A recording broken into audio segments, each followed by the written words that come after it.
Les essentiels du Sénat. En France, un EHPAD n'est contrôlé que tous les 20 à 30 ans. C'est en partant de ce constat que la Commission des affaires sociales s'est saisie de cette problématique essentielle, poursuivant ainsi ses réflexions sur l'organisation du secteur du grand âge, entamées depuis plusieurs années. Le 13 juillet, les sénateurs Catherine Deroche, Bernard Bonne et Michel Meunier ont ainsi rendu les conclusions de ces travaux, consacrés à cette question du contrôle des EHPAD, et plus largement à l'exercice du pilotage stratégique du secteur par l'État et les autorités de tarification. Les sénateurs ont constaté des lacunes dans le contrôle des établissements, imputables à la réglementation mais aussi aux moyens insuffisants qui y sont consacrés. Récemment, le gouvernement a réagi en lançant une campagne d'inspection pour que les 7500 EHPAD de France soient contrôlés d'ici 2 ans, avec des renforts en personnel accordés aux ARS. Le rapport du Sénat veut aller plus loin. L'Inspection générale des affaires sociales et celle des finances devraient être chargées de contrôler tous les groupes intervenant dans le secteur, en commençant par les groupes privés commerciaux.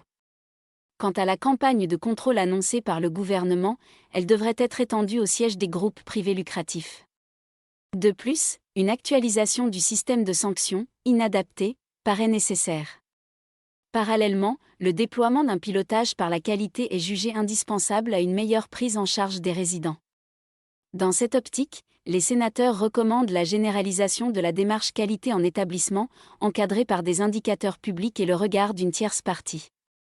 Par exemple, pour lutter contre la maltraitance en EHPAD, la mission préconise notamment une obligation de réponse aux signalements adressés par les familles aux autorités tarificatrices et de contrôle.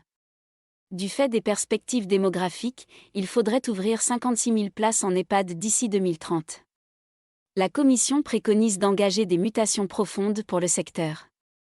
Les sénateurs souhaitent d'abord une meilleure coordination du contrôle des EHPAD, qui doit se faire à l'échelle de chaque département. En outre, les sénateurs encouragent à investir dans la modernisation du bâti des EHPAD et de revoir les dispositifs fiscaux sur l'investissement privé. De plus, l'offre d'EHPAD à but lucratif qui dépasse 50% des lits dans certains départements ne devrait pas excéder un certain pourcentage.